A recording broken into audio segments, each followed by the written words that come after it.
independent agency? Senator, thanks for that question. I think that yes or no is all we need, sir. Yes or no, is it independent? Well, there's a test for this in the law, in the key portion of that Just test. yes or no, Brendan? The key portion of that test is... Okay, I'm going to go to Commissioner Trusty. So just so you know, Brendan, on your website, it just simply says, man, the FCC is independent. This isn't a trick question. Okay, the FCC is yes not, or no? is not. Okay. Is not. So is your website wrong? Is your website lying? Possibly. The FCC is not an independent agency. Okay, can I read this to you? The FCC's mission on the homepage of the FCC, man, an independent U.S. government agency overseen by Congress. Is that factual or is that a lie? The FCC is not formally an independent agency. Is this true or is this a lie? I'm happy to answer your question. Okay. The sine qua non of independence is being removable by the president. Chairman, I have a little bit of time. I'll get back to you. The FCC is not an independent agency, formally speaking. Appreciate you saying that and being honest with the American people. Commissioner Trusty?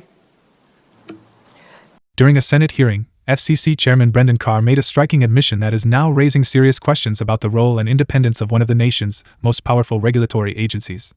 Under questioning from lawmakers, Carr acknowledged that the Federal Communications Commission is not, in fact, an independent agency in the way many Americans have long been led to believe. For decades, the FCC has been described as an independent regulatory body, tasked with overseeing communications, media, and broadband policy free from direct political pressure. That description has appeared repeatedly in official materials, including on the FCC's own website.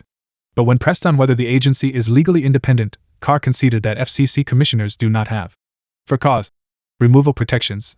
In plain terms, that means FCC commissioners can be removed by the president at will.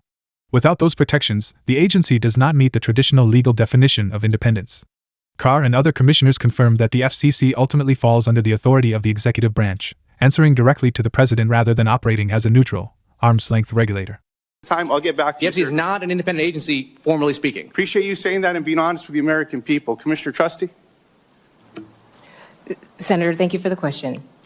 The President is the chief executive vested with all executive power in our government, and FCC commissioners are not, we do not have for-cause removal protections, which means that we aren't independent. So is your website lying? I can't speak to the website. I've not seen that. You all are the commissioners in charge of this place, right? So this stuff has to be approved by one of you. If this is lying, then you should just fix it. Let me just say that. That wasn't even my gotcha question. I'm surprised that I burned up 3 minutes talking about this damn thing. Commissioner Gomez? Yes, and we should be. I appreciate that. Well, Mr. Chairman, if I could just submit the printout of the homepage of the FCC into the record, man, it says it's an independent agency, and if it's not true, then change it. Without objection. I appreciate that, sir. The moment became even more notable after the hearing concluded. Shortly afterward, the FCC quietly updated its website, removing language that described the agency as independent. Lawmakers entered the previous version of the site into the congressional record, noting the discrepancy between the FCC's public messaging and its legal reality. Independent agencies were created to shield critical regulatory decisions from political influence, especially in areas like media, telecommunications, and public access to information. Critics now warn that redefining the FCC's role could open the door to increased executive control over communication policy and enforcement. Supporters of a stronger executive argue this reflects constitutional authority, while opponents say it represents regulatory capture, where agencies exist to serve political power rather than the public interest. Either way, the admission marks a significant shift in how federal regulatory power is understood. As debates over executive authority and administrative oversight continue, this moment serves as a reminder: how agencies are structured, and who they answer to, has real consequences for democracy, media freedom, and public trust.